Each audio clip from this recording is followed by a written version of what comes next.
তো রাসূলুল্লাহ সাল্লাল্লাহু আলাইহি সাল্লাম বলেন, হাত্তা ইযা লাম ইবকি আলিমান ইত্তাখাযা আন-নাসু রুউসান জুহালা। এমন একটা অবস্থা হবে দুনিয়ার, মানুষ আলেম তালাশ করে পাবে না, মানুষ আলেম তালাশ করে পাবে না।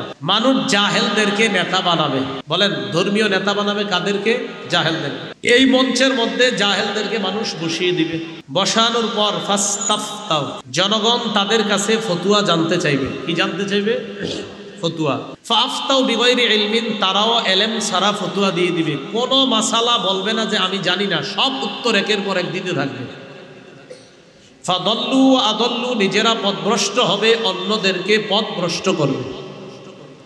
এজন্য আপনারা জায়গায় জায়গায় মাসালা বেশি জিজ্ঞাসা না করে ফতুয়া বিভাগ থেকে বড় বড় ফতুয়াগুলা জানার চেষ্টা করবেন। যেখানে সেখানে আপনারা ফতুয়া জিজ্ঞাসা করবেন। এটা না করে ফতুয়া বিভাগে ফতুয়া জিজ্ঞাসা করবেন, তখন ফতুয়ার মান, ফতুয়ার গুরুত্ব বেড়ে যাবে। মাথায় রাখবেন, ফতুয়া একটা পবিত্র বিধান। বলেন, ফতুয়া কি বিধান? কারণ আল্লাহ ফতুয়া দেয়। বলেন, কে ফতুয়া দেয়? আল্লাহ পাক রব্বুল আলামিন বলেন, ইস্তাফতুনাক, হে নবী, আপনার কাছে মানুষ ফতুয়া জানতে চায়। কুল, আপনি বলেন, আল্লাহু ইফতিকুম, আল্লাহ তোমাদেরকে ফতুয়া দেয়। ফতুয়া দেয় কে? তাহলে ফতুয়ার বিধানটা কি? এটা কি ছোট বিধান না অনেক গুরুত্বপূর্ণ বিধান? যেখানে আল্লাহ ফতুয়া দেয়, তার মানে যে কেউ ফতুয়া দিয়ে দিবে এমনটা হবে না। ফতুয়া দিতে, ফতুয়া দেওয়ার যোগ্যতা অর্জন করতে হবে, তারপর ফতুয়া দিতে হবে। এটা একটা পবিত্র বিধান। রাসূলুল্লাহ সাল্লাল্লাহু আলাইহি সাল্লাম বলেন, কিয়ামতের আগে এলেম উঠিয়ে নেওয়া হবে। এটা এক নাম্বার। এরপর বলেন, ওয়াতাকসুরাজ জালাজিল, ভূমিকম্প অনেক হবে। বলেন তো, ভূমিকম্প কি হবে? অনেকগুলো ভূমিকম্প হবে, একের পর এক ভূমিকম্প হতে থাকবে। ওয়াতাকসুরাজ জালাজিল, ভূমিকম্প হবে। তাহলে এই ভূমিকম্প যে হবে অনেকগুলা, এগুলা কি বলেন তো? কিয়ামতের আলামত। ওয়াতাকসুরাল ফিতান, ফিতনা হবে, অনেক ফিতনা হবে। বলেন সবাই, কি ফিতনা হবে? অনেক ফিতনা হবে। কেমন ফিতনা হবে? মুসলিম শরীফের এক হাদিসে রাসূলুল্লাহ সাল্লাল্লাহু আলাইহি সাল্লাম বলেন, সাতাকুনু ফিতানুন, কিয়ামতের আগে আমার উম্মতের জন্য একের পরে এক ফিতনা আসবে। আল কাঈদু ফিহা খায়রুম মিনাল কাঈম, ওই জামানায় আমার উম্মতের যারা বসে থাকবে তারা তাদের চাইতে উত্তম যারা দাঁড়িয়ে থাকবে। আল কাঈমু খায়রুম ফিহা মিনাল মাশি, ওই জামানায় আমার উম্মতের যারা দাঁড়িয়ে থাকবে তারা তাদের চাইতে উত্তম যারা হাঁটবে, যারা হাঁটবে। ওয়াল মাশি খায়রুম ফিহা মিনাস সাঈ, ওই জামানায় আমার উম্মতের যারা হাঁটবে তারা তাদের চাইতে জামি যারা দৌড়ায়। যারা বসে থাকবে তারা নিরাপদ তাদের চাইতে যারা দাঁড়িয়ে থাকবে, যারা দাঁড়িয়ে থাকবে তারা নিরাপদ তাদের চাইতে যারা হাঁটবে, যারা হাঁটবে তারা নিরাপদ তাদের চাইতে যারা দৌড়াবে, যারা দৌড়াবে। গুরুত্বপূর্ণ একটা কথা শোনেন এই হাদিসের শেষে। এটা বুখারীতেও আছে, মুসলিমেও আছে, আবু দাউদ শরীফে আছে। রাসূল বলেন, মাইয়ুশরিফ লাহা, ফিতনা যে এইভাবে দেখতে চাইবে। কি বললাম? ফিতনা মানে রাসূল বুঝাইতে চায় ফিতনা এড়িয়ে চলা ভালো। কেউ যদি ফিতনা দেখতে যায়, উঁকি মেরেও ফিতনার দিকে তাকায়, তাস্তাশরিফু, ফিতনা তাকে গ্রাস করে ফেলবে। ফিতনার দিকে তাকাইলে ফিতনা তাকে ধরে ফেলবে। এই হাদিস দ্বারা কি বোঝা যায় বলেন তো? ফিতনা এড়িয়ে চলা ভালো। বলেন সবাই, ফিতনা এড়িয়ে চলা ভালো। বিষয়টা কেমন দেখেন, আমাদের এই বর্তমান যুগের অবস্থা, দুইজন কথা কাটাকাটি করতেছে, আপনি গেছেন, আরেকজন গেছে, 10 জন 20 জন 30 জন হয়ে গেছে। ঘটনাচক্রে একটা অঘটন ঘটে গেছে। আসলে আপনি এই জায়গায় এমনি দাঁড়ায় রয়েছেন, আপনি কিচ্ছু না এই জায়গায়, আপনি এই অপরাধের মধ্যেও শামিল না, অথচ দেখা যাচ্ছে সামনে একটা বিচার হবে বড়, ওই বিচারের মধ্যে আপনিও আসামি। ফিতনা কি লেগে গেছেন, আপনি কি বুঝতে দিতে? মাইয়ুশরিফ লাহা, রাসূল বলছে ফিতনায় যে উকি মেরে তাকায়। আর বুখারীর বর্ণনা আসছে, মাইয়াস্তাশরিফহু, ফিতনায় যে তাকাবে, তাস্তাশরিফহু, ফিতনা তাকে গ্রাস করবে, ফিতনা তাকে ধরে ফেলবে। মাইয়াশরিফহা, আর বুখারীর বর্ণনা আসে মাইয়াস্তাশরিফহা তাস্তাশরিফহু, ফিতনার দিকে যে উকি মেরে তাকাবে, ফিতনা তাকে ধরবে। কথা কি বুঝে আসছে? এই জন্য মনে রাখবেন, গুনাহের জিনিস দেখতেও যায় না। বলেন, কি বললাম? গুনাহের জিনিস। হুজুর এই জায়গায় মেলা হয়, দেখি একটু কেমন হয়। আপনারা জানেন যে ওই জায়গায় প্রচুর গুনাহ হয়, চারোদিকে গুনাহ, আপনি কি দরকার সেখানে দেখতে যাওয়ার? তো ফেতনার দিকে যে উকি মারবে, রসুল বলেন ফেতনা তাকে ধরে ফেলবে। এজন্য আপনারা ইসলাম বহির্ভূত নাম দিয়েও কিছু মাহফিল হয় আমাদের দেশে, যেখানে ইসলামের কোনো কাজ হয় না কিন্তু নাম মাহফিল। তখন আপনারা কি করেন, যে একটু দেখতে গেলাম। কেন আপনি দেখতে গেলেন? আপনি তো দেখতে যাওয়া মানে সেখানে একটা দলের মধ্যে সামিল হয়ে যাওয়া। আপনি কেন ইসলাম সমর্থন করেন এমন জায়গায় যাবেন? রাসূলুল্লাহ সাল্লাল্লাহু আলাইহি সাল্লাম বলেন, কিয়ামতের আগে আমার উম্মতের কাছে ফিতনা আগের পরে আসবে। ওই জামানায় যে বসে থাকবে সে তার চেয়ে নিরাপদ যে দাঁড়িয়ে থাকবে, যে দাঁড়িয়ে থাকবে সে তার চেয়ে নিরাপদ যে হাঁটবে, যে হাঁটবে সে তার চেয়ে নিরাপদ যে দৌড়াবে। রাসূল বলেন, ফিতনায় যদি কেউ উকিও মারে ফিতনা তাকে গ্রাস করে ফেলবে। তাই ফিতনা থেকে বেঁচে থাকা আমার উম্মতের কর্তব্য। আল্লাহ আমাদেরকে ফিতনা থেকে বেঁচে থাকার তৌফিক দান করেন। হাদিস বুঝে থাকলে বলেন, রসুল কি বললেন? ভূমিকম্প, ফিতনা, গজব কি একটা আসবে না অনেকগুলো আসবে? মারকাজুত তাহফিজ হযরত আলী রাদিয়াল্লাহু তাআলা এতিমখানা ও লিল্লা বোর্ডিং হাফেজ ছাত্রদের দস্তরবন্দি উপলক্ষে ষষ্ঠ বার্ষিক ওয়াজ ও দোয়ার মাহফিলের সম্মানিত সভাপতি উস্তাদ মুহতারাম আলহাজ হুজুর মাওলানা মুফতি আল্লামা মুহিবুল্লাহ সাহেব দামাত বরকাতুহুল আলিয়া, প্রিন্সিপাল জামিয়া কোরআনিয়া আরাবিয়া লালবাগ ঢাকা, খতিব মক্কি জামে মসজিদ, প্রধান বক্তা আন্তর্জাতিক খ্যাতি সম্পন্ন মুফাসসির কোরআন, বিশিষ্ট ইসলামী চিন্তাবিদ হযরত হাফেজ মাওলানা মুফতি মকসুদুল হক ফরিদপুরি, মুহাদ্দিস, গহরডাঙ্গা মাদ্রাসা, টুঙ্গিপাড়া, গোপালগঞ্জ। আরও বিজ্ঞ ওলামায়ে কেরাম আলোচনা পেশ করেছেন, আলোচনা পেশ করবেন। বিশেষ মেহমানবৃন্দ এবং মাহফিলের পরিচালক হযরত হাফেজ মাওলানা মুফতি ফেরদৌস তবিব, খতিব ও ইমাম, তালতলা বাজার মসজিদ, আগারগাঁও, ঢাকা।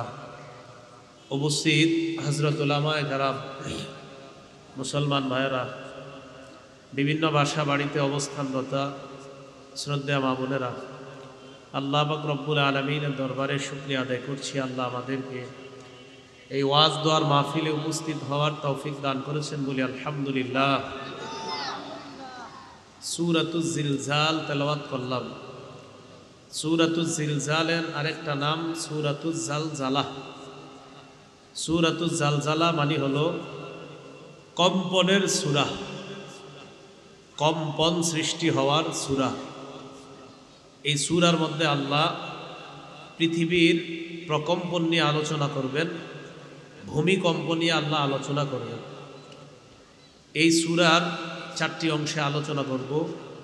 প্রথমত এই সূরাটা আল্লাহ কেন নাজিল করলেন, দ্বিতীয়ত এই সূরাটাকে সূরাতুন জামিআ বলা হয়, তৃতীয়ত এই সূরা পাঠ করার ফজিলত, 4 নাম্বার এই সূরার সংক্ষিপ্ত তাফসীর।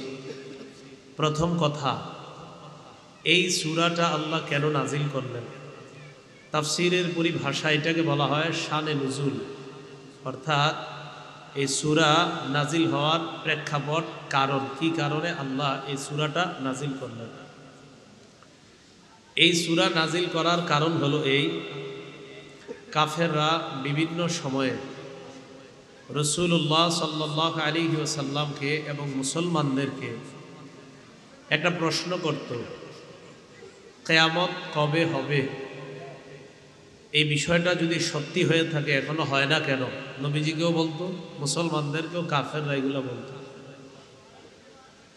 রাসূলুল্লাহ সাল্লাল্লাহু আলাইহি সাল্লাম বিভিন্ন হাদিসে কিয়ামত হবে এটা বলতেন, কবে হবে এটা বলতেন না। কিয়ামতের আলামত, কিয়ামত হবে এই জাতীয় আয়াত শোনাইতেন, হাদিস শোনাইতেন, কিন্তু কবে হবে এটা রসুল বলতেন না, কারণ রসুল জানতেন না। রাসূলুল্লাহ সাল্লাল্লাহু আলাইহি সাল্লাম বলেন, খামসুন লা ইয়ালামুহুন্না ইল্লাল্লাহ, 5টি জিনিস আল্লাহ ছাড়া কেউ জানে না। 1 নাম্বার, ইন্নাল্লাহা ইনদাহু ইলমুস সাআহ, কিয়ামত কখন হবে, কিয়ামতের বিষয়টা আল্লাহ ছাড়া কেউ জানে না। 2 নাম্বার, ওয়া ইনাজ্জিলুল গাইস, বৃষ্টি কখন কি পরিমাণ হবে এটা আল্লাহ জানে। 3 নাম্বার, ওয়া ইয়ালামু মা ফিল আরহাম, আল্লাহ পাক রব্বুল আলামিন জানেন মায়ের পেটের সন্তানটা ছেলে হবে না মেয়ে হবে। 4 নাম্বার, ওয়া মা তাদরি নাফসুম মাজা তাকসিবু গাদা, আগামীকাল আমি আপনি কি উপার্জন করব এটা আল্লাহ জানেন। ওমা তাদরি নাফসুম বিআইয়ি আরদিন তামুত, আমি আপনি কোথায় কোন জমিনে কখন মারা যাব এটা আল্লাহ জানেন, এটা কেউ জানে না। রাসূলুল্লাহ সাল্লাল্লাহু আলাইহি সাল্লাম তিরমিজি শরীফের এক হাদিসে বলেন, 2306 নম্বর হাদিস, এই হাদিসে রাসূলুল্লাহ সাল্লাল্লাহু আলাইহি সাল্লাম বলেন, বাদিরু বিল আমালি সাবআ, 7টা জিনিস তোমাদের জীবনে আসার আগে তোমরা আমলের প্রতি উৎসাহিত হও, তোমরা আমলের প্রতিযোগিতা করো। 7টা বিষয় তোমাদের জীবনে আসার আগে তোমরা আমলের প্রতিযোগিতা করো। 1 নাম্বার, এমন একটা জিনিস তোমাদের জীবনে আসবে, এটার নাম দারিদ্রতা।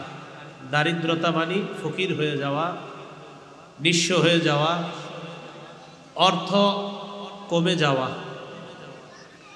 রাসূলুল্লাহ সাল্লাল্লাহু আলাইহি সাল্লাম বলেন, হাল তানজুরুনা ইল্লা ফাকরান মুনসিয়া, তোমরা কি এমন দারিদ্রতার অপেক্ষা করো যেই দারিদ্রতা আল্লাহকে ভুলিয়ে দেয়?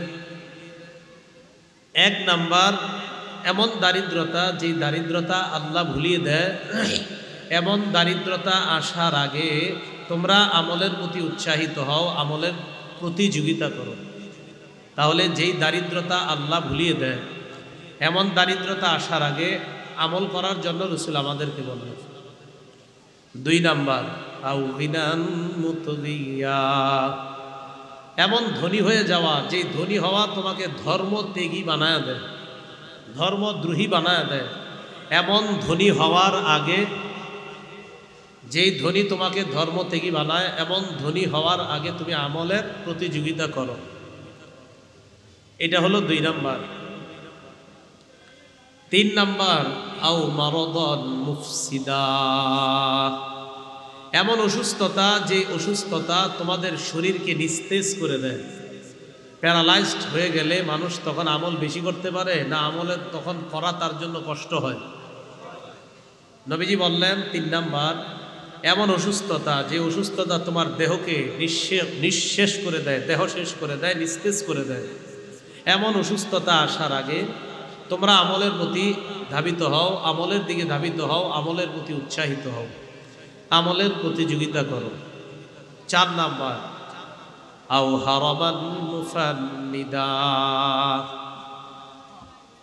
এমন বার্ধক্য হওয়া যেই বার্ধক্য হওয়াটা মুফান্নিদা, জ্ঞান বুদ্ধি কমায় দেয়। মানুষের জ্ঞান বুদ্ধি যখন লোপ পেয়ে যায়, তখন মানুষ আর আগের মতো ইবাদত করতে পারে না। নবীজি বলেন, জ্ঞান বুদ্ধি লোপ পেয়ে যায় যেই বয়স হইলে, এই বয়স তোমার হওয়ার আগে তুমি আমলের প্রতি উৎসাহিত হও, আমলের প্রতিযোগিতা করো, আমলের দিকে ধাবিত হও। 5 নাম্বার, আও মাউতান মুজহিজা, এমন মরণ যেই মরণ হঠাৎ উপস্থিত হয়ে যায়। কিয়ামতের এটা একটা আলামত, মরণ হঠাৎ এসে যাওয়া। মরণ হঠাৎ এসে যাওয়া এটা কিয়ামতের আলামত। তো এমন মরণ যেই মরণ হঠাৎ এসে যাবে তোমার কাছে, এমন মরণের আগে আমলের প্রতি উৎসাহিত হও, আমলের দিকে ধাবিত হও। 6 নাম্বার, আবিদ দাজ্জাল ফাশাল্লু গায়বিন ইউনতাযারু, দাজ্জাল আসার আগে আমলের প্রতিযোগিতা করো। দাজ্জাল এমন একটা প্রাণী, অনুপস্থিত যারা আছে তাদের মাঝে সবচেয়ে নিকৃষ্ট, যাদের অপেক্ষা করছি আমরা। মানুষ দাজ্জালের অপেক্ষমান অনুপস্থিত সবচেয়ে নিকৃষ্ট জিনিসের নাম হলো দাজ্জাল। অনুপস্থিত যেই বিষয়গুলো আছে, যেই প্রাণী আছে, এর মধ্যে অনুপস্থিত যাদের অপেক্ষা করছি আমরা, এর মধ্যে একটার নাম হলো দাজ্জাল। এই দাজ্জাল সবচেয়ে নিকৃষ্ট। এই দাজ্জাল আসার আগে তোমরা আমলের প্রতিযোগিতা করো। 7 নাম্বার, আবিসসাআতা ফাসসাআতু আদহা ওয়া আমার, কিয়ামতের আগে তোমরা আমলের প্রতিযোগিতা করো। কিয়ামতটা হলো বিভীষিকাময়, অধিক ভয়ঙ্কর এবং অধিক তিতা, খুব কষ্টকর, অধিক ভয়ঙ্কর। তো নবীজি এইভাবে কিয়ামতের কথা যখন বলতেন, কাফেররা বলতো কিয়ামত কবে হবে? ক্বালা রাসূলুল্লাহ সাল্লাল্লাহু আলাইহি ওয়াসাল্লাম, বুইসতু আনা ওয়াসসাআতু কাহাতাইন, নবীজি বলেন, আমি এবং কিয়ামত আমার এই 2 আঙ্গুলের মতো এইভাবে আবির্ভূত হয়েছি, মানে আমার পরে কিয়ামতটা আর বেশি বাকি নাই, খুব স্বল্প সময় বাকি। এগুলা শুনে কাফেররা বলতো কিয়ামতটা কবে হবে, এগুলা শুনে কাফেররা বলতো কিয়ামত কবে হবে। রাসূলুল্লাহ সাল্লাল্লাহু আলাইহি সাল্লাম বলেন, তোমরা কিয়ামতের আগে কিছু বিষয় গণনা করে রাখবা, আলামত হিসাবে এর মধ্যে মাউতি, আমার মরণ, আমি দুনিয়া থেকে বিদায় নেওয়াটা, এটা কিয়ামতের আলামত। ওয়া ফাতহু বাইতুল মুকাদ্দাস, বাইতুল মুকাদ্দাস বিজয় হওয়া, এটা কিয়ামতের আলামত। এগুলা যখন ঘটবে তোমরা অপেক্ষা করবা যে কিয়ামতের আর বেশি দিন বাকি নাই। এগুলা শুনে কাফেররা বলতো আপনি খালি কোন কিয়ামতের কথা। মুসলমানদেরকে বলতো, মুসলমান তোমরা বলো কিয়ামতের কথা। ইয়াসআলু আইয়ানা ইয়াউমুল কিয়ামাহ, প্রশ্ন করতো কিয়ামতটা কবে হবে। ওয়া ইয়াকুলুনা মাতা হাযাল ওয়া'দু ইন কুনতুম সাদিকিন, তারা প্রশ্ন করতো তোমরা যদি সত্যবাদী হও তাহলে তোমরা বলো কিয়ামত কবে হবে। তাদের এই প্রশ্নের প্রেক্ষিতে আল্লাহ সূরা জিলজাল নাজিল করলেন। আল্লাহ বলেন, ইদা জুলজিলাতিল আরদু জিলজালাহা, যখন প্রচণ্ড কম্পনে জমিন প্রকম্পিত হবে, যখন প্রচণ্ড কম্পনে জমিন প্রকম্পিত হবে, সেদিন দেখবা পুরা দুনিয়া ধ্বংস হয়ে যাবে, সেদিন কিয়ামত ঘটে যাবে, তখন তোমরা বুঝতে পারবা কিয়ামত আছে না নাই। তাহলে জমিন যেদিন কাঁপতে থাকবে প্রচণ্ড, মানে যেদিন কিয়ামত হবে, জমিনের নিচে উপরে যা আছে সব নিয়ে ধ্বংস হয়ে যাবে, সেদিন কিয়ামত ঘটেই যাবে। আল্লাহ এই প্রেক্ষিতে আয়াতটা নাজিল করলেন যে সেদিন দেখবা সব ঘটে গেছে আর তোমরা সব কিয়ামতের ময়দানে দাঁড়িয়ে যাবা। এটা হলো এই সূরা নাজিলের প্রেক্ষাপট। বেঈমানরা কয় কবে হবে কিয়ামত, আল্লাহ জানায়া দিলেন যেমন ভূমিকম্পে পুরা দুনিয়া ধ্বংস হবে সেদিনই কিয়ামত হয়ে যাবে। 2 নাম্বার কথা, এই সূরাকে সূরাতুন জামিআ বলা হয়, এমন একটা সূরা যেই সূরাটা দুনিয়া আখিরাতের সব বিষয়গুলা সংক্ষিপ্তভাবে এই সূরার মধ্যে আল্লাহ একত্রিত করে দিয়েছেন। এক সাহাবী রাসূলুল্লাহ সাল্লাল্লাহু আলাইহি সাল্লামের কাছে আসলেন। আবু দাউদ শরীফের বর্ণনা 1399 নম্বর হাদিস। হাদিসের বর্ণনাকারী সাহাবী আব্দুল্লাহ ইবনে আমর রাদিয়াল্লাহু তাআলা আনহু, তিনি বলেন, আতা রাজুলুন রাসূলুল্লাহ সাল্লাল্লাহু আলাইহি ওয়াসাল্লাম, এক ব্যক্তি আল্লাহ রাসূল সাল্লাল্লাহু আলাইহি সাল্লামের কাছে আসলেন। আসার পর বললেন, ফাকালা আকরিনি ইয়া রাসূলুল্লাহ, হে আল্লাহ রাসূল, আমাকে আপনি কোরআন পড়া শিখিয়ে দেন, আমাকে আপনি কোরআন পড়া শিখিয়ে দেন। ফাকালা লাহু ইকরা সালাসাম মিন জাওয়াতি আলিফ লাম রা, নবীজি তাকে বললেন, তুমি আলিফ লাম র বিশিষ্ট কোরআনের 3টা সূরা পড়ো, আমি তোমারে পড়ায়া দিই। কোরআনে অনেক সূরা আছে না আলিফ লাম র দিয়ে শুরু, এমন 3টা সূরা তুমি পড়ো, আমি তোমাকে পড়াই। তো তিনি নবীজিকে বললেন, ইয়া রাসূলুল্লাহ, আমার 3টা সমস্যা আছে। কয়টা? 3টা। 1 নাম্বার কাবিরত সিন্নি, আমার বয়স বেড়ে গিয়েছে, আমার বয়স বেড়ে গিয়েছে, বয়স বেড়ে গেছে। 2 নাম্বার ওয়াশতাদ্দা কলবি, আমার হৃদয় কঠোর হয়ে গিয়েছে। 3 নাম্বার ওয়াগুলাতুল লিসানি, আমার জিহ্বা ভারী হয়ে গেছে। আমি আবার বলছি, কয়টা সমস্যা বললেন? 1 নাম্বার আমার বয়স বেড়ে গিয়েছে, 2 নাম্বার আমার হৃদয় কঠোর হয়ে গিয়েছে, 3 নাম্বার ওয়াগুলাতুল লিসানি, আমার জবান ভারী হয়ে গেছে। হুজুর, এই কঠিন সূরাগুলা আমি কিভাবে পড়বো? আমার কষ্ট হয়ে যাবে। এটা বুঝাইতে চাইলেন আমার বয়স বেড়ে গেছে, আমার জিহ্বা ভারী হয়ে গেছে, আমার হৃদয় কঠোর হয়ে গিয়েছে, তো এই জন্য এই সূরাগুলা পড়া আমার জন্য কষ্টসাধ্য হবে। ক্বালা ইকরা সালাসাম মিন জাওয়াতি হামিম, যেই সূরার শুরুতে হামিম আছে এমন 3টা সূরা পড়ো। আসেনি হামিম? তো যখন বললেন হামিম বিশিষ্ট 3টা সূরা পড়ো, ফাকালা মিসলা মাকালাতিহিল উলা, তিনি আবার আগের কথা বললেন, ইয়া রাসূলুল্লাহ, আমার বয়স বেড়ে গিয়েছে, আমার হৃদয় কঠোর হয়ে গিয়েছে, আমার জবান ভারী হয়ে গেছে। فقال له اقرأ ثلاثا من المسبحات يسبح لله سبح لله দিয়ে যে কোরআনের সূরাগুলা শুরু আছে এমন তিনটা সূরা তুমি পড়ো। প্রথমে বললেন আলিফ লাম র বিশিষ্ট তিনটা সূরা পড়ো। উনি বললেন আমার বয়স বেড়ে গেছে, হৃদয় কঠোর, আমার জবান ভারী হয়ে গেছে, আমি পারবো না। নবীজি বললেন তাহলে হা মিম ওয়ালা তিনটা সূরা পড়ো। তিনি আবার আগের কথা বললেন। নবীজি বললেন তাহলে সাব্বাহা লিল্লাহ ইউসাব্বিহু লিল্লাহ দিয়ে যে সূরা শুরু এমন তিনটা সূরা পড়ো। ফাকালা মিসলা মাকালাতিহি, তিনি আবার আগের কথা বললেন। তো রাসূল সাল্লাল্লাহু আলাইহি সাল্লামকে এই কথাগুলা বলার পর তিনি বললেন আকিরিনি সূরাতান জামিআ, ইয়া রাসূলুল্লাহ এমন একটা সূরা আমাকে পড়া দেন যে সূরাটা সকল কিছুকে একত্রিত করে নেয়, শামিল করে নেয়, যেই সূরাটা সব কিছুকে জমা করে এমন সূরা আমারে শিখান। সূরাটা শর্ট হইতে হইব, সংক্ষেপ হইতে হইব, আবার এটাতে দুনিয়া আখিরাতের সব থাকতে হইব, আবার আমার উচ্চারণ যেন সহজ হয় এমন একটা সূরা শিখান। فأقرأه إذا زلزلت الأرض زلزالها, নবীজি তাকে ইদা জুলজিলাতিল আরদু জিলজালাহা এই সূরাটা শিখায়া দিলেন। এই সূরার শেষের দিকে আছে ফামাই ইয়ামাল মিসকালা দাররাতিন খায়রান ইয়ারা, যে ব্যক্তি অনুপরিমাণ নেক আমল করবে সেটা সে আখিরাতে দেখবে। ওয়া মান ইয়ামাল মিসকালা দাররাতিন শাররান ইয়ারা, যে ব্যক্তি অনুপরিমাণ খারাপ কাজ করবে এটাও সে আখিরাতে দেখবে। আচ্ছা বলেন তো ভালো কাজটা করবে কোথায়? দুনিয়াতে। করবে কোথায়? ফলাফলটা দেখবে কোথায়? খারাপ কাজটা করবে কোথায়? দুনিয়াতে। ফলাফল দেখবে কোথায়? তাহলে দুনিয়া আখিরাত সংক্ষিপ্তভাবে এসে গেছে কিনা, এটাই তো আমাদের জীবনের বাস্তবতা। এই দুনিয়াতে ভালো করব, আখিরাতে ভালো পাবো। এই দুনিয়াতে খারাপ করব, তো আখিরাতে অবস্থা হবে খারাপ।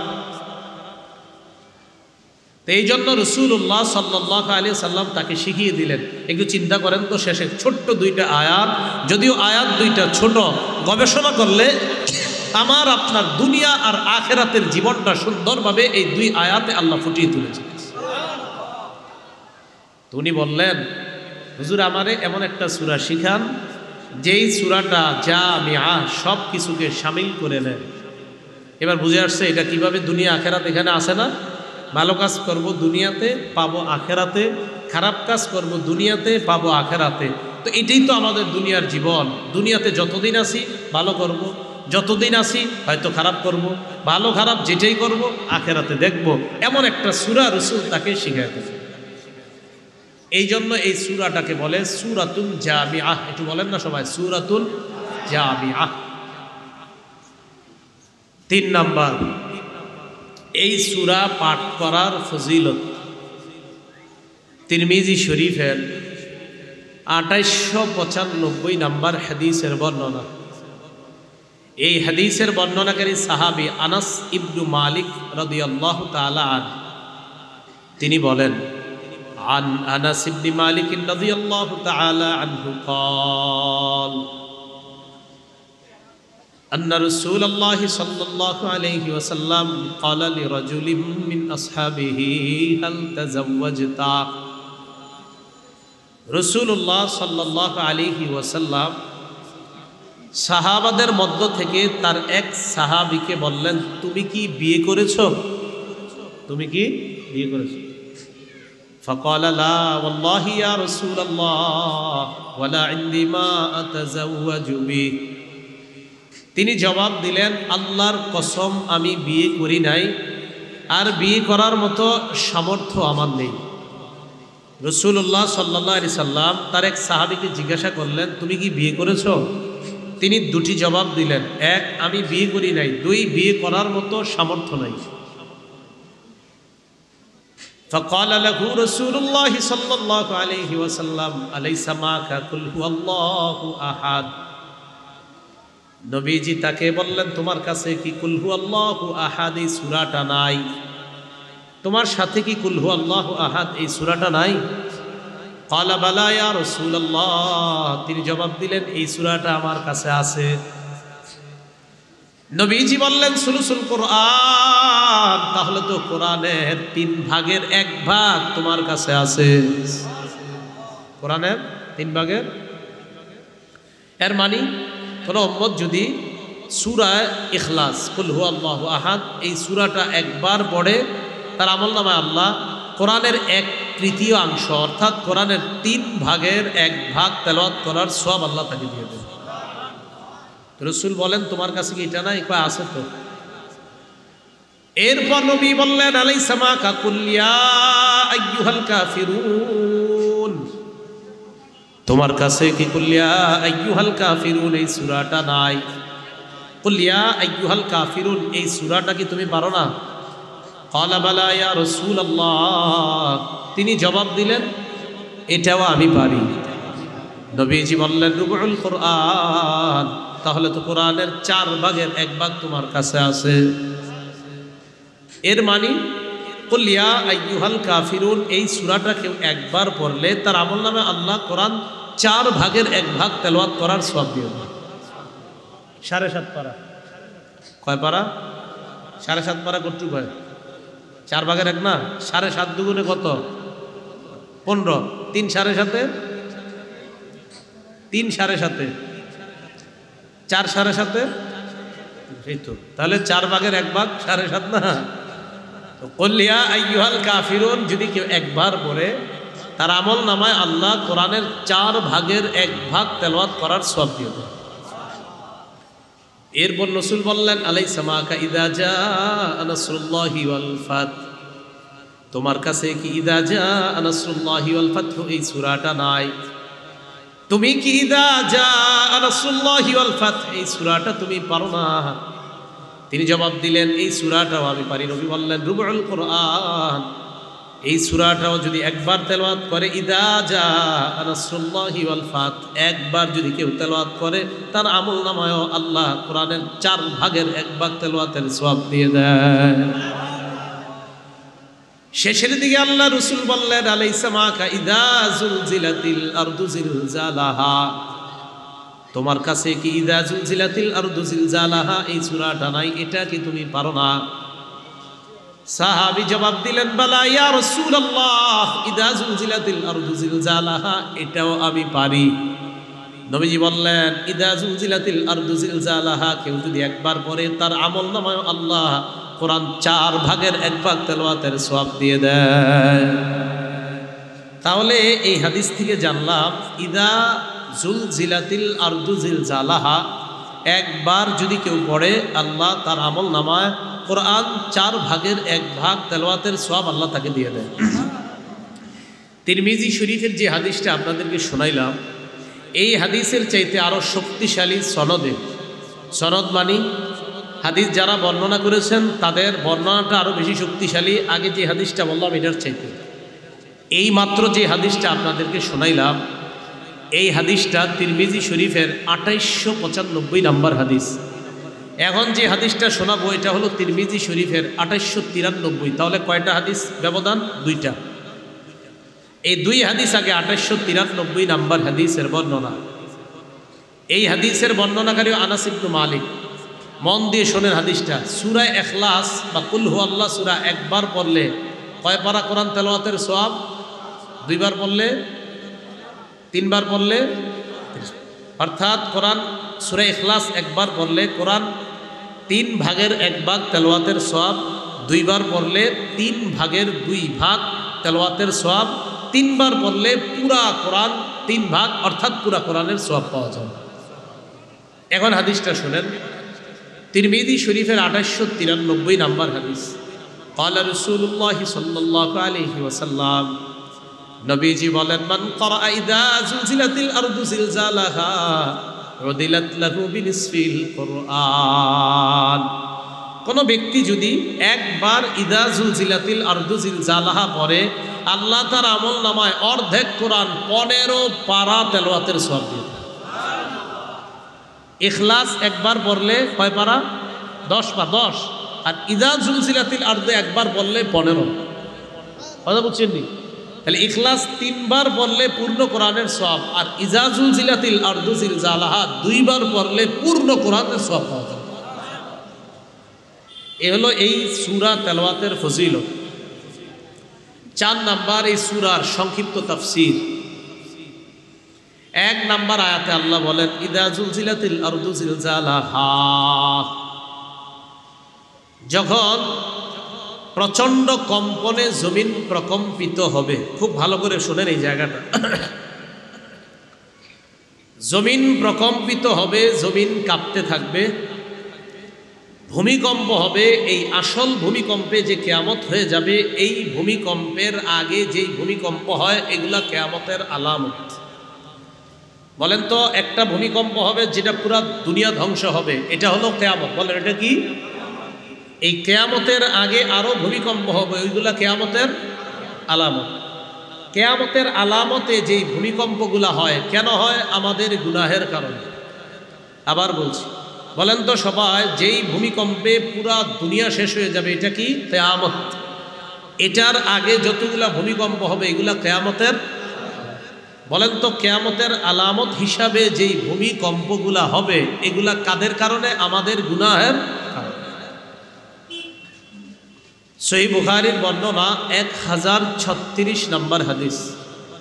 ক্বালা রাসূলুল্লাহ সাল্লাল্লাহু আলাইহি ওয়াসাল্লাম, নবীজি বলেন লা তাকুমুস সাআ হাত্তা ইউকবাযাল ইলম, কিয়ামত হবে না যতক্ষণ ইলম উঠিয়ে নেওয়া না হয়, যতক্ষণ ইলম উঠিয়ে নেওয়া না হয়। কিয়ামতের আগে ইলম উঠিয়ে নেওয়া হবে। বলেন তো সবাই, কিয়ামতের আগে ইলম উঠিয়ে নেওয়া হবে। এখন মনোযোগ দিয়ে বুঝেন, ইলম উঠিয়ে নিবে কিভাবে আল্লাহ? আমাদের পাশে, আমাদের সামনে আপনারা সবাই দেখছেন লালবাগ মাদ্রাসার মোহতামিম সাহেব বসা, আমাদের সবার শ্রদ্ধেয় মুরব্বী। তো উনি এক সম্মানিত শ্রদ্ধেয় একজন আলেম, শুধু লালবাগবাসীর জন্য অনেক আগে থেকে, আর বর্তমানে মুফতি ফজলুল হক আমিনী সাহেব রহমতুল্লাহ আলাইহির পরে লালবাগ মাদ্রাসার বর্তমান মোহতামিমের দায়িত্ব হযরত পালন করছে। এখন ওনার সিনা থেকে আল্লাহ পাক রব্বুল আলামিন এলেমটা এইভাবে টেনে নিয়ে যাবে এমনটা হবে না। কি কথা বুঝছেন? এলেমটা আল্লাহ টেনে এভাবে নিয়ে যাবেন এমনটা না। কিভাবে আল্লাহ এলেমটা নেবেন? এটা সহিহ বুখারীর 100 নম্বর হাদিসে আছে। ক্বালা রাসূলুল্লাহ সাল্লাল্লাহু আলাইহি ওয়াসাল্লাম, নবীজি বলেন ইন্নাল্লাহা লা ইয়াকবিজুল ইলমা ইনতিজাআন ইয়ানতাজিউহু মিনাল ইবাদ। আল্লাহ পাক রব্বুল আলামিন বান্দার সিনা থেকে একবারে ইলম উঠিয়ে নেবেন এমনটা হবে। সিনা থেকে ইলম আল্লাহ ছু মেরে এইভাবে নিয়ে যাবে এমনটা হবে না। ওয়ালাকিন ইয়াকবিজুল ইলমা বিকবজিল উলামা, আলেমদেরকে উঠিয়ে নেওয়ার মাধ্যমে ইলম আল্লাহ উঠিয়ে নেবেন। আলেমদেরকে উঠিয়ে নেওয়ার মাধ্যমে ইলম আল্লাহ উঠিয়ে নেবেন। তাহলে শেখুল হাদিস রহমতুল্লাহ আলাই, মুফতি আমিনী রহমতুল্লাহ আলাই, হাফিজি হুজুর রহমতুল্লাহ আলাই, মুহাদ্দিস সাহেব রহমতুল্লাহ আলাই, সদর সাহেব ফরিদপুরি রহমতুল্লাহ আলাই, তারা চলে যাওয়া, আল্লাহ তাদেরকে দুনিয়া থেকে উঠিয়ে নেওয়া। আল্লামা আহমদ শফি রহমতুল্লাহ আলাই, তাদেরকে আল্লাহ দুনিয়া থেকে উঠিয়ে নিয়ে এলেমকে আল্লাহ উঠিয়ে নেয়। এলেম আল্লাহ তাদের থেকে টেনে নিয়ে গেছে এমন না, তাদের মৃত্যুর মাধ্যমে কোরআন সুন্নাহর বিশাল বড় একটা সমুদ্র আল্লাহ উঠিয়ে দিয়েছে। কথা বুঝে আসছে? তাহলে বলেন তো সবাই, বুঝে থাকলে এলেম কি আল্লাহ এইভাবে সিনা থেকে টান দিয়ে নিয়ে নিবে না আলেমকে উঠিয়ে নিবে?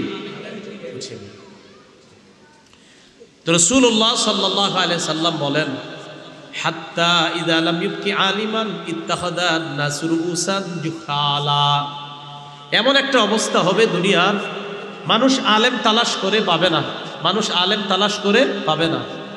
মানুষ জাহেলদেরকে নেতা বানাবে। বলেন, ধর্মীয় নেতা বানাবে কাদেরকে? জাহেলদেরকে।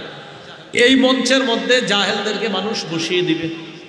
বসানোর পর ফাস্তাফতাউ, জনগণ তাদের কাছে ফতুয়া জানতে চাইবে। কি জানতে চাইবে? ফতুয়া। ফাফতাউ বিগয়রি ইলমিন, তারাও এলেম সারা ফতুয়া দিয়ে দিবে। কোনো মাসালা বলবে না যে আমি জানি না, সব উত্তর একের পর এক দিতে থাকবে। ফাদল্লু আদল্লু, নিজেরা পথভ্রষ্ট হবে, অন্যদেরকে পথভ্রষ্ট করবে। এজন্য আপনারা জায়গায় জায়গায় মাসালা বেশি জিজ্ঞাসা না করে ফতুয়া বিভাগ থেকে বড় বড় ফতুয়াগুলা জানার চেষ্টা করবেন। যেখানে সেখানে আপনারা ফতুয়া জিজ্ঞাসা করবেন, এটা না করে ফতুয়া বিভাগে ফতুয়া জিজ্ঞাসা করবেন, তখন ফতুয়ার মান, ফতুয়ার গুরুত্ব বেড়ে যাবে, মাথায় রাখবেন। ফতুয়া একটা পবিত্র বিধান। বলেন ফতুয়া কি বিধান? কারণ আল্লাহ ফতুয়া দেয়। বলেন কে ফতুয়া দেয়? আল্লাহ পাক রব্বুল আলামিন বলেন ইস্তাফতুনাক, হে নবী আপনার কাছে মানুষ ফতুয়া জানতে চায়। কুল, আপনি বলেন আল্লাহু ইউফতিকুম, আল্লাহ তোমাদেরকে ফতুয়া দেয়। ফতুয়া দেয় কে? তাহলে ফতুয়ার বিধানটা কি? এটা কি ছোট বিধান না অনেক গুরুত্বপূর্ণ বিধান? যেখানে আল্লাহ ফতুয়া দেয় তার মানে যে কেউ ফতুয়া দিয়ে দিবে এমনটা হবে না। ফতুয়া দিতে, ফতুয়া দেওয়ার যোগ্যতা অর্জন করতে হবে, তারপর ফতুয়া দিতে হবে। এটা একটা পবিত্র বিধান। রাসূলুল্লাহ সাল্লাল্লাহু আলাইহি সাল্লাম বলেন কিয়ামতের আগে এলেম উঠিয়ে নেওয়া হবে, এটা এক নাম্বার। এরপর বলেন ওয়াতাকসুরাজ জালাজিল, ভূমিকম্প অনেক হবে। বলেন তো ভূমিকম্প কি হবে? অনেকগুলো ভূমিকম্প হবে, একের পর এক ভূমিকম্প হতে থাকবে। ওয়াতাকসুরাজ জালাজিল, ভূমিকম্প হবে। তাহলে এই ভূমিকম্প যে হবে অনেকগুলা, এগুলা কি বলেন তো? কিয়ামতের আলামত। ওয়াতাকসুরাল ফিতান, ফিতনা হবে, অনেক ফিতনা হবে। বলেন সবাই কি ফিতনা হবে? অনেক ফিতনা হবে। কেমন ফিতনা হবে? মুসলিম শরীফের এক হাদিসে রাসূলুল্লাহ সাল্লাল্লাহু আলাইহি সাল্লাম বলেন সাতাকুলু ফিতানুন, কিয়ামতের আগে আমার উম্মতের জন্য একের পরে এক ফিতনা আসবে। আল কাঈদু ফিহা খায়রুম মিনাল কাঈম, ওই জামানায় আমার উম্মতের যারা বসে থাকবে তারা তাদের চাইতে উত্তম যারা দাঁড়িয়ে থাকবে। আল কাঈমু খায়রুম ফিহা মিনাল মাশি, ওই জামানায় আমার উম্মতের যারা দাঁড়িয়ে থাকবে তারা তাদের চাইতে উত্তম যারা হাঁটবে, যারা হাঁটবে। ওয়াল মাশি খায়রুম ফিহা মিনাস সাঈ, ওই জামানায় আমার উম্মতের যারা হাঁটবে তারা তাদের চাইতে জামি যারা দৌড়ায়। যারা বসে থাকবে তারা নিরাপদ তাদের চাইতে যারা দাঁড়িয়ে থাকবে, যারা দাঁড়িয়ে থাকবে তারা নিরাপদ তাদের চাইতে যারা হাঁটবে, যারা হাঁটবে তারা নিরাপদ তাদের চাইতে যারা দৌড়াবে, যারা দৌড়াবে। গুরুত্বপূর্ণ একটা কথা শোনেন এই হাদিসের শেষে, এটা বুখারীতেও আছে, মুসলিমেও আছে, আবু দাউদ শরীফে আছে। রাসূল বলেন মাইয়ুশরিফ লাহা, ফিতনা যে এইভাবে দেখতে চাইবে। কি বললাম? ফিতনা মানে রাসূল বুঝাইতে চায় ফিতনা এড়িয়ে চলা ভালো। কেউ যদি ফিতনা দেখতে যায়, উঁকি মেরেও ফিতনার দিকে তাকায়, তাস্তাশরিফু, ফিতনা তাকে গ্রাস করে ফেলবে। ফিতনার দিকে তাকাইলে ফিতনা তাকে ধরে ফেলবে। এই হাদিস দ্বারা কি বোঝা যায় বলেন তো? ফিতনা এড়িয়ে চলা ভালো। বলেন সবাই ফিতনা এড়িয়ে চলা ভালো। বিষয়টা কেমন দেখেন, আমাদের এই বর্তমান যুগের অবস্থা, দুইজন কথা কাটাকাটি করতেছে, আপনি গেছেন, আরেকজন গেছে, 10 জন 20 জন 30 জন হয়ে গেছে। ঘটনাচক্রে একটা অঘটন ঘটে গেছে। আসলে আপনি এই জায়গায় এমনি দাঁড়ায় রয়েছেন, আপনি কিচ্ছু না এই জায়গায়, আপনি এই অপরাধের মধ্যেও শামিল না, অথচ দেখা যাচ্ছে সামনে একটা বিচার হবে বড়, ওই বিচারের মধ্যে আপনিও আসামি। ফিতনা কি লেগে গেছেন, আপনি কি বুঝতে দিতেন? মাইয়ুশরিফ লাহা, রাসূল বলছে ফিতনায় যে উকি মেরে তাকায়। আর বুখারীর বর্ণনা আসছে মাইয়াস্তাশরিফহু, ফিতনায় যে তাকাবে, তাস্তাশরিফহু, ফিতনা তাকে গ্রাস করবে, ফিতনা তাকে ধরে ফেলবে। মাইয়াশরিফহা, আর বুখারীর বর্ণনা আসে মাইয়াস্তাশরিফহা তাস্তাশরিফহু, ফিতনার দিকে যে উকি মেরে তাকাবে ফিতনা তাকে ধরবে। কথা কি বুঝে আসছে? এই জন্য মনে রাখবেন, গুনাহের জিনিস দেখতেও যায়েন না। বলেন কি বললাম? গুনাহের জিনিস। হুজুর ওই জায়গায় মেলা হয়, দেখি একটু কেমন হয়। আপনারা জানেন যে ওই জায়গায় প্রচুর গুনাহ হয়, চারোদিকে গুনাহ, আপনি কি দরকার সেখানে দেখতে যাওয়ার? তো ফিতনার দিকে যে উকি মারবে, রাসূল বলেন ফিতনা তাকে ধরে ফেলবে। এজন্য আপনারা ইসলাম বহির্ভূত নাম দিয়েও কিছু মাহফিল হয় আমাদের দেশে, যেখানে ইসলামের কোনো কাজ হয় না কিন্তু নাম মাহফিল। তখন আপনারা কি করেন? যে হুজুর একটু দেখতে গেলাম। কেন আপনি দেখতে গেলেন? আপনি তো দেখতে যাওয়া মানে সেখানে একটা দলের মধ্যে শামিল হয়ে যাওয়া। আপনি কেন ইসলাম সমর্থন করেন এমন জায়গায় যাবেন? তো রাসূলুল্লাহ সাল্লাল্লাহু আলাইহি সাল্লাম বলেন কিয়ামতের আগে আমার উম্মতের কাছে ফিতনা একের পর এক আসবে। ওই জামানায় যে বসে থাকবে সে তার চেয়ে নিরাপদ যে দাঁড়িয়ে থাকবে, যে দাঁড়িয়ে থাকবে সে তার চেয়ে নিরাপদ যে হাঁটবে সে তার চেয়ে নিরাপদ যে দৌড়াবে। রসুল বলেন ফিতনায় যদি কেউ উকিও মারে ফিতনা তাকে গ্রাস করে ফেলবে, তাই ফিতনা থেকে বেঁচে থাকা আমার উম্মতের কর্তব্য। আল্লাহ আমাদেরকে ফিতনা থেকে বেঁচে থাকার তৌফিক দান করেন। হাদিস বুঝে থাকলে বলেন রসুল কি বললেন? ভূমিকম্প, ফিতনা, গজব কি একটা আসবে না অনেকগুলো আসবে? এবার আসেন, আজকে কয় তারিখ? 14ই, সবাই বলেন 14ই ফেব্রুয়ারি। ফিতনা যে আসবে, এই ফিতনার মধ্যে সবচেয়ে ক্ষতিকর ফিতনা কোনটা? 14ই ফেব্রুয়ারি আমি কইছি। ফিতনার মধ্যে সবচেয়ে কি ফিতনা? ক্ষতিকর ফিতনা। বুখারী শরীফের 5096 নাম্বার হাদিসে রাসূল বলে দিয়েছেন যে আমার উম্মতের জন্য সবচেয়ে ক্ষতিকর ফিতনা কোনটা। আবার আপনাদেরকে বলি, বলেন ফিতনা একটা আসবে না অনেকগুলা? এই অনেকগুলার মাঝে পুরুষের জন্য সবচেয়ে ক্ষতিকর ফিতনা কোনটা? রাসূল সাল্লাল্লাহু আলাইহি সাল্লাম বলেন, ক্বালা রাসূলুল্লাহি সাল্লাল্লাহু আলাইহি ওয়াসাল্লাম, নবীজি বলেন, মা তারাকতু বাদি ফিতনাতান আদাররা আলা রিজালি মিনান নিসা। নবীজি বলেন আমি দুনিয়া থেকে চলে যাওয়ার পর পুরুষের জন্য নারীর চাইতে অধিক ক্ষতিকর ফিতনা আর কোনো কিছু রেখে যাই নাই। তাহলে পুরুষের জন্য সবচেয়ে ক্ষতিকর ফিতনা। দেখেন আমাদের মা বোনরা অনেক সম্মানিত, মা হিসাবে সম্মানিত, বোন হিসাবে সম্মানিত, বিবি হিসাবে সম্মানিতা, তারা স্ত্রী হিসাবে সম্মানিতা, কন্যা হিসাবে সম্মানিতা। কখন? যখন তারা ইসলামের গণ্ডির মধ্যে থাকবে তখন সম্মানিত, কিন্তু ইসলামের গণ্ডির বাহিরে যখন যাবে তখন তারা পুরুষের জন্য সবচেয়ে ভয়ঙ্কর ফিতনা। কথা বুঝে আসছে? তো রাসূলুল্লাহ সাল্লাল্লাহু আলাইহি সাল্লাম বলেন আমি দুনিয়া থেকে বিদায় নেওয়ার পর পুরুষের জন্য সবচেয়ে ক্ষতিকর যে ফিতনা রেখে গিয়েছে এটা নারীর ফিতনা। বলেন কার ফিতনা? এই ফিতনাটাকে শয়তান আজকে 14ই ফেব্রুয়ারি সবচেয়ে হাতিয়ার হিসাবে ব্যবহার করেছে। আল্লাহ হেফাজত করুন। মুসলিম শরীফের হাদিস, ক্বালা রাসূলুল্লাহি সাল্লাল্লাহু আলাইহি ওয়াসাল্লাম, নবীজি বলেন ইন্নাদ দুনিয়া হুলওয়াতুন খাদিরা ওয়া ইন্নাল্লাহা মুস্তাখলিফুকুম ফিহা। নবীজি বলেন দুনিয়া সুমিষ্ট, দুনিয়াটা উজ্জ্বল চকচক করে, দেখতে খুব সুন্দর, দুনিয়ার এমন কিছু বিষয় হবে। এই দুনিয়াটা সুমিষ্ট, খাদিরাতুন সবুজ শ্যামল, সুজলা সুফলা, ওয়া ইন্নাল্লাহা মুস্তাখলিফুকুম ফিহা। দুনিয়াতে আমি তোমাদেরকে প্রতিনিধি বানাইলাম। আল্লাহ দুনিয়াতে আমাদেরকে প্রতিনিধি বানিয়েছেন। কথাগুলো বুঝবেন। দুনিয়াটা সবুজ শ্যামল সুমিষ্ট, এই সবুজ শ্যামল পৃথিবীতে আমাদেরকে প্রতিনিধি বানিয়েছেন কে? আল্লাহ। কেন বানিয়েছেন? আপনারা এই বাংলাটা আমাদের জিজ্ঞাসা করেন, বলেন কেন বানিয়েছেন আমাদের বলেন। রাসূল বলেন ফায়ানজুরু কাইফা তা'মালুন, আল্লাহ দেখবে তোমরা কেমন আমল করো। আবার বলছি, বলেন তো দুনিয়াটা সুজলা সুফলা শ্যামল, সবুজ শ্যামল সুমিষ্ট, এই দুনিয়াতে আল্লাহ আমাদেরকে প্রতিনিধি বানিয়েছেন। এবার বলেন তো কেন বানিয়েছেন? আল্লাহ দেখবে আমরা কেমন আমল করি। কেন বানিয়েছেন? আল্লাহ দেখবে আমরা। এবার রাসূল আমাদেরকে সতর্ক করে দেয়, শোনো আমার উম্মত, আল্লাহ কিন্তু দেখতেছে কি আমল করো। আমি তোমাকে সতর্ক করে যাচ্ছি, ফাত্তাকুদ দুনিয়া, দুনিয়ার ফিতনা থেকে বেঁচে থাকবা। আল্লাহ কিন্তু দেখবে দুনিয়ার ফিতনায় তুমি পড়ো কিনা। কি বলতেছে? নবীজি আমাদেরকে জানিয়ে দিলেন আমার উম্মত, আল্লাহ তোমাদেরকে প্রতিনিধি বানিয়েছেন, আল্লাহ দেখবে তোমরা কেমন আমল করো। ফাত্তাকুদ দুনিয়া, দুনিয়ার ফিতনা থেকে বাঁচো। ওয়াত্তাকুন নিসা, নবী বলেন নারীর ফিতনা থেকে বাঁচো। দুনিয়ার ফিতনা আর নারীর ফিতনা। আচ্ছা একটু ভাবেন তো হাদিসটা। রাসূল বললেন দুনিয়াটা সবুজ শ্যামল, দুনিয়াটা সুজলা সুফলা, দুনিয়াটা সুমিষ্ট, এখানে আল্লাহ তোমাদেরকে প্রতিনিধি বানিয়েছেন। আমার উম্মত শোনো, আল্লাহ দেখবে তোমরা কেমন আমল করো।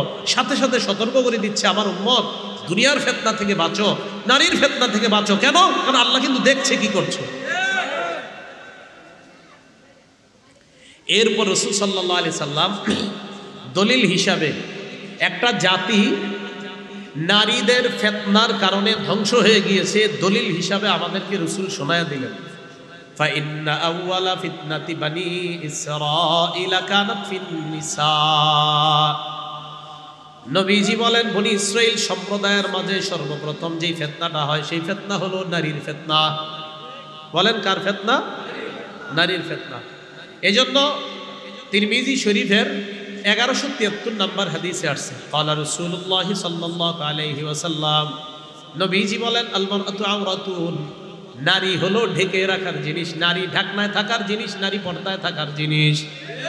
ফাইদা খারাজাত ইস্তাশরাফাহা শাইতান, এই নারী যখন পর্দা ছাড়া ঢাকনা ছাড়া বের হয়, শয়তান এই নারীকে পুরুষের সামনে মোহনীয় রূপে উপস্থাপন করে দেয়। এই জন্য রসুল বললেন, দুনিয়ার ফিতনা, নারীর ফিতনা থেকে তোমরা বেঁচে থাকো। তাহলে আবার আগের কথা আসেন, অনেক ফিতনা আসবে, একের পরে এক ফিতনা আসবে। সবচেয়ে ভয়ঙ্কর ফিতনা পুরুষের জন্য কোনটা? রসুল বলছে এর থেকে বেঁচে থাকো। আল্লাহ আমাদেরকে হেফাজত করেন। তাহলে ইদা জুলজিলাতিল আরদু জিলজালাহা গেল, ভূমিকম্পে দুনিয়া ধ্বংস হবে। এর আগে অনেক ফিতনা হবে, অনেক ভূমিকম্প হবে। কোন ফিতনাগুলো ভয়ঙ্কর সেটাও সংক্ষিপ্তভাবে বললাম। ভূমিকম্পের মাধ্যমে যখন কিয়ামত ঘটে যাবে, তারপর কি হবে? ওয়া আখরাজাতিল আরদু আসকালাহা, এই জমিন তার পেটে যারা আছে তাদেরকে বের করে দিবে। মরণ যারা আছে, মরাদেরকে বের করে দিবে। আল কদমা ফিহা মিনাল মাউতা, যত মৃতরা আছে এই মরাদেরকে জমিন বের করে দিবে। তাহলে বলেন তো, জমিনের পেটে যারা আছে কিয়ামত হয়ে গেলে জমিন কি করবে? বের করে দিবে। বের করে দিবে আরো কি কি? স্বর্ণ রূপার যে খাজানাগুলো আছে এগুলো বের করে দিবে। তিরমিজি শরীফের 2208 নম্বর হাদিসের বর্ণনা, ক্বালা রাসূলুল্লাহ সাল্লাল্লাহু আলাইহি ওয়াসাল্লাম, নবীজি বলেন, তাকিউল আরদু আফলাজা কাবিদিহা আমসালাল উসতুয়ানি মিনাজ যাহাবি ওয়াল ফিদ্দা, পৃথিবী কিয়ামতের ময়দানে কি করবে জানো তোমরা? এই পৃথিবী স্বর্ণ রূপার স্তূপের মতো বমি করে স্বর্ণ রূপাকে ফেলে দিবে। স্বর্ণ রূপার স্তূপ ফেলে দিবে।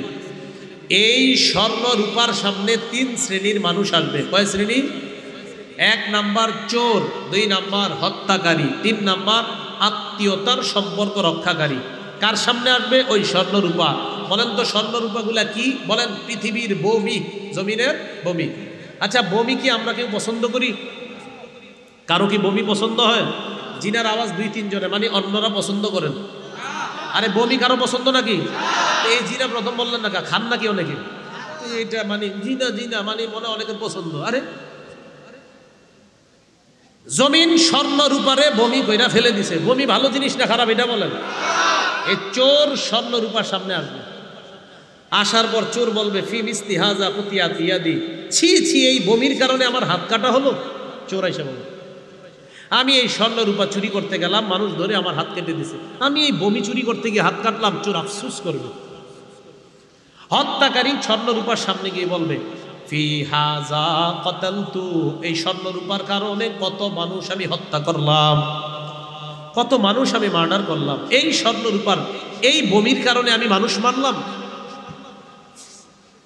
ওয়ায়াজিউল কাতিউ ফায়াকুল, রক্তের সম্পর্ক ছিন্নকারী আসবে, আসার পর বলবে, ফি হাদা কাতাতু রাহিমি, এই স্বর্ণ রূপার কারণে আমি আমার রক্তের সম্পর্ক ছিন্ন করলাম। আমার বোনটা যেন আমার স্বর্ণ রূপার দিকে না তাকায়, তাই বোনটার ফোন ধরি নাই, বোনটারে বেশি বাসায় আসতে দেয় নাই, কখন না জানি আবার স্বর্ণ রূপার দিকে নজর দিয়ে দেয় কিনা। ওই রক্তের সম্পর্ক ছিন্নকারী স্বর্ণ রূপার সামনে দাঁড়ায় বলবে, এই বমির কারণে আমি আমার রক্তের সম্পর্ক ছিন্ন করলাম। রাসূল বলেন, ফায়াদাউনাহু সুম্মা ইয়াদাউনাহু, এই চোর স্বর্ণ রূপাটা ধরে দেখবে না, হত্যাকারীও স্বর্ণ রূপা ধরে দেখবে না, রক্তের সম্পর্ক ছিন্নকারীও স্বর্ণ রূপা ধরে দেখবে না। অথচ দুনিয়াতে স্বর্ণ রূপা কেউ কি ছাড়তে চায় কখনো? নবী বলে, ফালা ইয়াখুযুনা মিনহু শাইআ, একটুও ধরে দেখবে না, কারণ এটা জমিনের বমি। তো আল্লাহ বলেন, কিয়ামত যখন হবে জমিন মানুষগুলাকেও ফেলে দিবে, পেটে যা আছে সবগুলারে বমি করে জমিন ফেলে দিবে। যা কিয়ামতের ময়দানে দাঁড়াও। এই অবস্থা দেখার পর মানুষ বলবে, ওয়াকালাল ইনসানু মা লাহা, মানুষ বলবে জমিনের হইল কি? ইয়াউমাইদিন তুহাদ্দিসু আখবারাহা, আল্লাহ বলেন সেদিন জমিন তার সমস্ত বৃত্তান্ত, মানুষের সব বৃত্তান্ত আল্লাহর কাছে বলে দিবে। তিরমিজির 2429 নম্বর হাদিস, আল্লাহ রাসূল বলেন, ইয়াউমাইযিন তুহাদ্দিসু আখবারাহা, নবী এই আয়াতটা তেলাওয়াত করলেন। এই আয়াতের অর্থ হলো সেদিন জমিন তার সমস্ত বৃত্তান্ত বর্ণনা করে দিবে, এটা হলো আয়াতের অর্থ। এই আয়াত নবীজি তেলাওয়াত করে বললেন যে তোমরা কি জানো জমিন কি বৃত্তান্ত বলবে? সাহাবারা বলেন আল্লাহ আর তার রাসূল ভালো জানে। তখন নবী যে কথাটা বলছে সবাই মনে রেখেন।